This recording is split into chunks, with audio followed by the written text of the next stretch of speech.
फूलपुर नामक गांव में एक गरीब दीनू नाम का लोहार रहता था। वो रोज लोहे के बर्तन बनाया करता था, लेकिन गांव का आदमी उसका बनाया एक भी बर्तन लेने नहीं आ रहा था, जिसकी वजह से दीनू लोहार बहुत दुखी रहता था। एक दिन लोहार आग के पास बैठा लोहे के बर्तन बना रहा होता है कि तभी गांव का एक आदमी होता है दीनू के पास आता है। अरे ओ भैया, कैसे हो दीनू भाई? अरे बड़े दिन हो गए हैं भैया, गांव के बाजार की तरफ आते नहीं हो। सब ठीक तो है भैया? अरे भाई क्या बताऊं, इतनी मेहनत से लोहे के बर्तन बनाकर बाजार जाता हूँ, कोई गांव वाला खरीदता ही नहीं है भाई। कई दिनों से एक भी पैसा हाथ नहीं आया भाई। ऐसे में मैं क्या करूं, मुझे कुछ समझ नहीं आ रहा है। अरे भाई दीनू लोहार, अब गांव वालों को तुम्हारे हाथ का पसंद नहीं आते हैं भाई। अब तुम भी क्यों मेहनत करते हो, जाने भी दो। अब भाई अब तुम्हारे हाथों में वो पहले वाली बात नहीं है। हाँ अच्छा, अब मैं चलता हूँ भाई।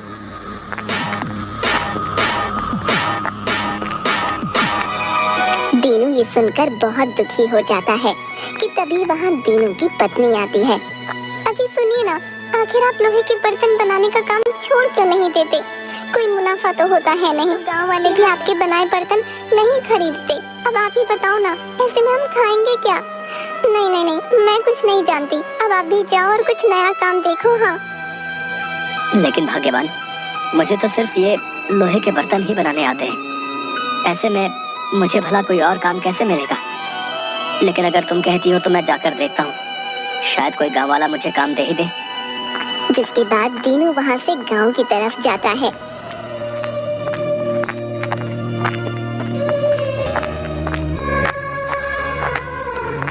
कि तभी उसे रास्ते में एक बूढ़ा जिसके साथ में बकरी होती है दिखाई देते हैं। अरे ओ बेटा, मैं दूसरे गांव से आया हूँ। मेरे साथ मेरी 2 बकरियां थी, मैं इन्हें मेले से लेकर आ रहा था, तो मेरी एक बकरी भागते हुए यहाँ आ गई भाई। मेरी मदद करो, न जाने मेरी बकरी कहाँ चली गई। तुम बिल्कुल भी दुखी मत हो, मैं तुम्हारी बकरी ढूंढने में मदद करता हूँ। तभी दोनों गांव में बकरी ढूंढने लगते हैं। लेकिन पूरा गांव देखने के बाद भी उन्हें बकरी कहीं नजर नहीं आती। दीनू और वो बूढ़ा अपनी बकरी के साथ शाम ढले जंगल में जाता है। तभी उन्हें बकरी के रोने की आवाज सुनाई देती है कि तभी वो देखते हैं कि जंगल में एक गड्ढे में उस बूढ़े की बकरी फंसी होती है। अरे भाई, ये इस गड्ढे में कैसे फंस गई? अरे कोई तो अरे मैं तो लाचार बूढ़ा हूँ, इस गड्ढे में से बकरी नहीं निकाल सकता। अरे मेरी प्यारी बकरी। कि तभी दीनू उस गड्ढे में कूद जाता है और बकरी को बाहर निकाल देता है। अरे भाई तुम्हारा धन्यवाद, अगर तुम न होते तो मैं बेचारा बूढ़ा कैसे अपनी बकरी को बाहर निकालता। तुम बहुत ही अच्छे हो भाई। क्या मैं किसी तरह से तुम्हारी मदद कर सकता हूँ? दीनू लोहार उस बूढ़े को सारी बात बताता है।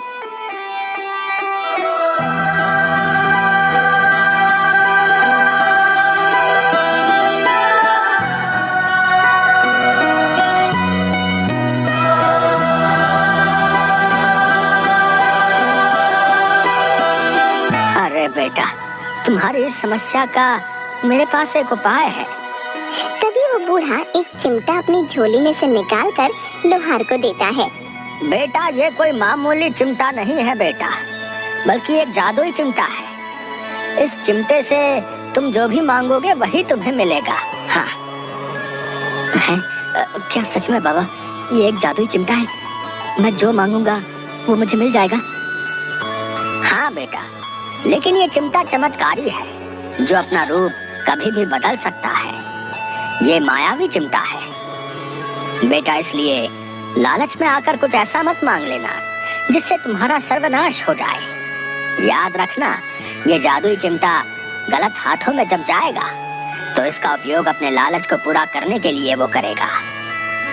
तब ये स्वयं ही उसके पास से अपने स्थान पर वापस लौट आएगा।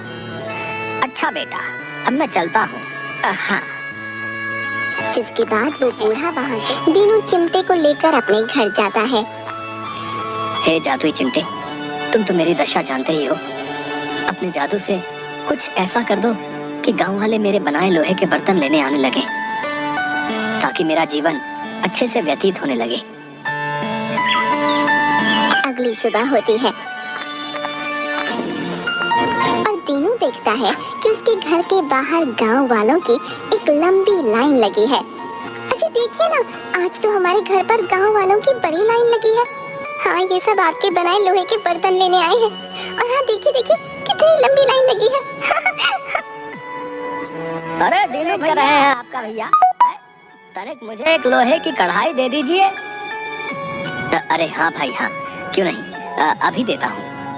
और फिर ऐसे ही सारे गांव वाले भी दीनू से जो भी बर्तन उन्हें चाहिए वो मांगने लगते हैं और बदले में दीनू को पैसे देने लगते हैं, जिससे दीनू और उसकी पत्नी बहुत खुश हो जाते हैं। अरे वाह, कितने सारे पैसे आए हैं। अब लगता है हमें पैसों की तंगी नहीं होगी। तो सच में जादू ही है। देखिए सुनिए जी, आज तो आपके पास काफी पैसे आ गए हैं। अब मैं तो चाहती हूँ कि आप रोज ज्यादा मेहनत करके खूब सारे लोहे के बर्तन बनाया कीजिए। हाँ, ताकि हम जल्दी से अमीर हो जाएं। हाँ हाँ भाग्यवान, जैसा तुम चाहती हो वैसा ही होगा। मैं खूब मेहनत से लोहे के बर्तन बनाऊंगा। अगली सुबह फिर से दीनू के घर के बाहर एक लंबी लाइन लगी होती है। दीनू फिर से गांव वालों को बर्तन देता है कि तभी वहाँ छेनू आता है, जो दीनू से चिमटा लेकर गया था। वो ये देखकर बहुत हैरान हो जाता है कि दीनू के घर के बाहर लंबी लाइन लगी है। अरे भैया, अभी कुछ रोज पहले पास से गुजर रहा था, तब तो ये दीनू लोहार रो रहा था कि मेरे पास अब कोई गांव वाला बर्तन लेने नहीं आता। और देखो भैया, यहाँ तो गांव वालों की बड़ी लंबी तादाद है। लगता है कोई जादू की पोटली हाथ आ गई है। इस दीनू लोहार के हाथ है, कुछ समझ नहीं आ रहा है भाई। तभी वो छेनू दीनू के पास आता है और दीनू से कहता है, अरे ओ दीनू भैया, क्या भैया तुम्हारी तो काया ही पलट गई भाई है। अब देखो तो जरा, सब गांव वाले बर्तन लेने तुम्हारे ही पास आ रहे हैं भैया। हाँ हाँ भाई, अब ऊपर वाले की मर्जी है, कभी धूप तो कभी छाया। तभी वहाँ दीनू की पत्नी जादुई चिमटा अपने हाथ में लेकर आती है। अजी देखिए ना, ये इतना सुंदर और चमकदार चिमटा मुझे हमारे घर में से मिला। आखिर इसे यहाँ कौन लेकर आया होगा जी?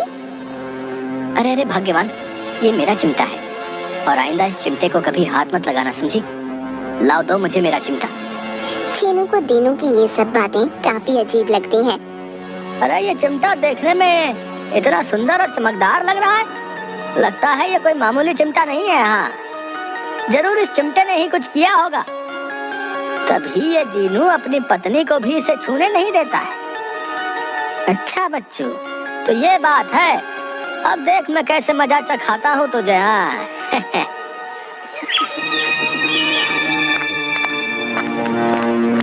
तभी छेनू रात के अंधेरे में दीनू के घर से वो जादुई चिमटा उठा लेता है। लेकिन जैसे ही जादुई चिमटे को वो अपने हाथ में लेता है, वो जादुई चिमटा एक मुर्गी के रूप में बदल जाता है। ये देखकर छेनू हैरान हो जाता है। अरे अरे भाई, ये कैसे हुआ? ये जादुई चिमटा अचानक से मुर्गी कैसे बन गया? मेरी तो कुछ समझ में नहीं आ रहा भैया। कोई बात नहीं, चिमटा ना सही, मुर्गी ही सही। एक रस्सी से बांध देता है। नहीं नहीं, मैं तुझे ऐसे नहीं जाने दूंगा। हाँ, मुझे ये तो समझ आ गया है कि तू कोई साधारण चीज नहीं है। कभी चिमटा, कभी मुर्गी, है कुछ भी बन जाता है। मुझे बेवकूफ समझता है तू? अब देख तू मेरी समझदारी। हाँ, अरे ओ जादुई मुर्गी, मुझे सोने की 100 मोहरें चाहिए, समझी? क्या तू दे सकती है मुझे? उसके ऐसे बोलते ही सोने की 100 मोहरें उसके पास आ जाती हैं और वो बहुत खुश। अरे वाह वाह वाह, सोने की इतनी सारी मोहरें, हाय हाय हाय, अब तो मुझे धनवान होने से कोई नहीं रोक सकता है भैया। एक काम करता हूँ, इन सोने की मोहरों को छुपा के रख लेता हूँ। हाँ, अगर किसी ने देख लिया तो मुश्किल हो जाएगी भैया। वो एक घड़े में सोने की मोहरें छुपा देता है। उस मुर्गी से 100 सोने की मोहरें मांगता और उसे घड़े में छुपा देता। अरे वाह वाह वाह, अब तो मेरा ये घड़ा सोने के मोहरों से भरने ही वाला है। चलो चलो ठीक है, अब इसे छुपा देता हूँ। अभी कल उस जादुई मुर्गी से एक साथ बहुत सारी सोने की मोहरें मांग लेता हूँ। हाँ, अब मुझे और सब्र नहीं होता।